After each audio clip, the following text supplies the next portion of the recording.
નમસ્કાર તમામ દર્શકોનું હાર્દિક સ્વાગત છે। આજે આપણી પાસે બે કોમર્શિયલ વ્હીકલ છે જેના આપણે માઇલેજ ટેસ્ટ કરવાના છે। સૌ પ્રથમ વ્હીકલની હું વાત કરું તો ટાટા ઇન્ટ્રા V50 ગોલ્ડ તેમજ મહિન્દ્રા બોલેરો મેક્સ HD 1.7। આ બંને વ્હીકલની અંદરથી સૌથી સારામાં સારી માઇલેજ કયું વ્હીકલ આપશે એ માટે આ બંને વ્હીકલ આપણે ટોટલ 100 કિલોમીટર રન કરીશું, જેની અંદર સેમ પેલોડ ફિલઅપ કરેલો છે, ડીઝલ પણ એની અંદર સેમ ફિલઅપ કરીશું તેમજ આ બંનેનો રૂટ પણ સેમ હશે। તો માઇલેજ ટેસ્ટ કરવા માટે સૌ પ્રથમ બંને વ્હીકલને હવે પેટ્રોલ સ્ટેશન પર લઈ અને એની અંદર ડીઝલ ફિલઅપ કરાવીએ।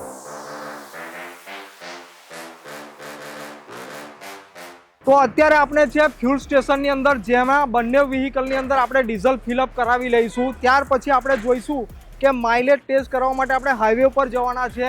એક ઇમ્પોર્ટન્ટ અપડેટ આપું તમને તો ટાટા ઇન્ટ્રા V50 ગોલ્ડની અંદર પહેલાં પેલોડ કેપેસિટી હતી 1.5 જે હવે થઈ ગઈ છે 1.7 ટનની અંદર। તો આ એક ઇમ્પોર્ટન્ટ અપડેટ છે, એટલે કે વધારે લોડ વધારે પ્રોફિટ। તો ફટાફટ આપણે ડીઝલ પૂરી અને હાઈવે ઉપર જઈએ માઇલેજ ટેસ્ટ કરવા માટે।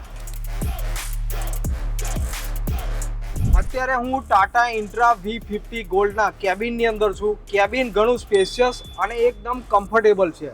હવે મારી નજર જાય છે વિન્ડસ્ક્રીન પર, તો વિન્ડસ્ક્રીન એકદમ મોટી હોવાને લીધે મારું જે આગળનું જે વિઝન છે એ 180 ડિગ્રી ક્લિયર આવી રહ્યું છે। એની પાછળનું રીઝન એ છે કે આ ડિઝાઇન જે છે એ નોઝલેસ ડિઝાઇન છે। હવે અત્યારે હું ગાડી ચલાવી રહ્યો છું વિથ લોડ કેપેસિટી સાથે, લોડ સાથે ચલાવી રહ્યો છું, તેમ છતાં પણ પાવર સ્ટેરિંગ હોવાને કારણે એકદમ સ્મૂથ રાઇડિંગ, એટલે કે રાઇડિંગનો એકદમ બેસ્ટ અનુભવ મને મળી રહ્યો છે। હવે આપણે વ્હીકલ લઈને ગામડાના એટલે કે રૂરલ એરિયાની અંદર આવી ગયા છે। જોઈ શકીએ આમ કે રૂરલના રસ્તા ઉબડ ખાબડવાળા છે, તેમ છતાંય એકદમ સ્મૂથ ચાલી રહ્યું છે। એનું કારણ એ છે કે હાઇડ્રોફોર્મ ચેસિસ ટાટા ઇન્ટ્રા V50 ગોલ્ડની અંદર આવેલું છે, એટલે કે રાઇડિંગ જે મારો અનુભવ છે એકદમ સ્મૂથ ચાલી રહ્યો છે।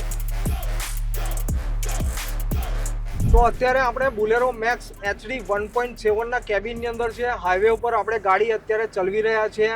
તો સૌ પ્રથમ મારી નજર જાય છે કેબિન પર। તો કેબિન આની અંદર પણ સ્પેશિયસ અને કમ્ફર્ટેબલ છે, પરંતુ બોનેટ આ વ્હીકલની અંદર ઘણું મોટું છે અને વિન્ડસ્ક્રીન જે છે વિન્ડસ્ક્રીન નાની હોવાને કારણે જે વિઝિબિલિટી છે મારી ટ્રાફિકની અંદર એ વિઝિબિલિટી ઓછી છે। સાંકડી ગલીની અંદર મને થોડી ઘણી વિઝિબિલિટીની અંદર તકલીફ પડી રહી છે। હવે આપણે વ્હીકલ લઈને રૂરલ એટલે કે ગામડાના એરિયાની અંદર બોલેરો મેક્સ HD 1.7 લઈને આવી ગયા છે, જેમાં અત્યારે જે વ્હીકલ હું ચલાવું છું તો ખાડામાં પડે છે તો થોડોક જર્ક આવી રહ્યો છે, કારણ કે આની ચેસિસ જે છે એ વેલ્ડ ટુગેધર કરેલી છે, સાથે સાથે વેલ્ડ કરેલી છે, એટલે આનાથી આગળ જતા વીક પોઈન્ટ ડેવલપ થાય અને મેન્ટેનન્સ કોસ્ટિંગ આ ગાડીની અંદર આવી શકે છે। તો ફાઇનલી હવે એ સમય આવી ગયો છે કે આપણે માઇલેજ ડિક્લેર કરીએ। તો સૌ પ્રથમ આપણે વાત કરીએ મહિન્દ્રા બોલેરો મેક્સ HD 1.7ની। તો કેલ્ક્યુલેશન કરતાં ખ્યાલ આવે છે કે 14 કિલોમીટર પર લીટરની માઇલેજ મળી રહી છે।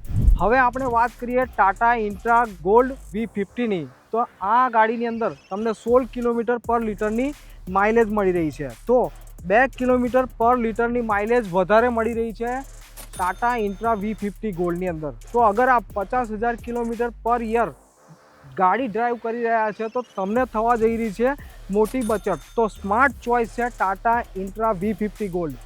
તો દોસ્તો આજે આપણે માઇલેજ ટેસ્ટ કર્યા, જેમાં ટાટા ઇન્ટ્રા V50 ગોલ્ડ સૌથી સારામાં સારી આપણને માઇલેજ મળી। હવે વાત કરું પેલોડનો, તો પહેલાં 1.5 ટન હતો, જે હવે અપગ્રેડ કરીને 1.7 ટન કરી દીધો છે।